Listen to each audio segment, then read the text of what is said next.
बघू शकतात मित्रांनो, वादळ वाऱ्याने संपूर्ण रस्त्यावरचे बॅनर भरपूर ठिकाणी फाटलेत आणि झाडंसुद्धा रस्त्यावर भरपूर ठिकाणी पडलेत.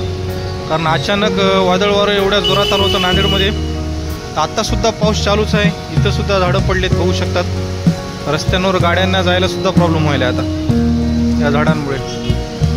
तर आजचं सुद्धा चक्रीवादळ असल्यासारखंच होतं खूप मोठं. बघूत अजून पुढे काय काय. बघू शकतात मित्रांनो, एकदम रेस्ट हाऊसच्या समोरच हे सुद्धा झाड पूर्ण जमिनीपासून तुटून पडले खाली. तर आज नांदेडमध्ये पूर्ण रस्त्यावर तुम्हाला झाडच झाडं दिसतील. एवढं मोठं वादळ होतं आणि वारा एवढा जोरात होता, सगळे झाडं हे जमिनीपासून उपटून पडलेत. हे एक झाड आहे रेस्ट हाऊसच्या समोर अगदी आपल्या नांदेडच्या. तर हे बघू शकतात मित्रांनो, मोरगावकडे जाणारा रस्ता आहे. इथं सुद्धा किती मोठं झाड पडले बघू शकता तुम्ही. रस्त्यावरच पूर्ण अर्धा रस्ता कव्हर केल्यासारखं केलं या झाडाने सुद्धा. कारण हे सुद्धा खूप मोठं झाड आहे बघू शकता तुम्ही उजेडामध्ये. अर्धा रस्त्यावर पडले पूर्ण तुटून. बघूत अजून कुठे कुठे पडले झाडं आपण नांदेडमध्ये. तर बघू शकतात मित्रांनो, संपूर्ण नांदेडमध्ये आता कुठंच लाईट नाही सध्या. सगळ्या नांदेडची लाईट गेली, सगळं नांदेड अंधारात आहे. कारण एवढं भयानक तुफान वादळ आणि वारा आत्तापर्यंत कधी आलं नव्हतं. भरपूर ठिकाणी बघू शकतात रस्त्यावर तुम्ही बॅनर पडलेत, पूर्ण तुटून बॅनर पडलेत.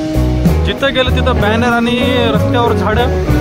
श्रीनगर भागात तर फुल झाडं पडलेली आहेत. बॅनर जागोजागी हे बघू शकतात. इथं सुद्धा बॅनर पडले. तर पूर्ण नांदेडमध्ये बऱ्याच ठिकाणी 90% तरी बॅनर पडले असतील, एवढं जोरात वारं होतं आजचं.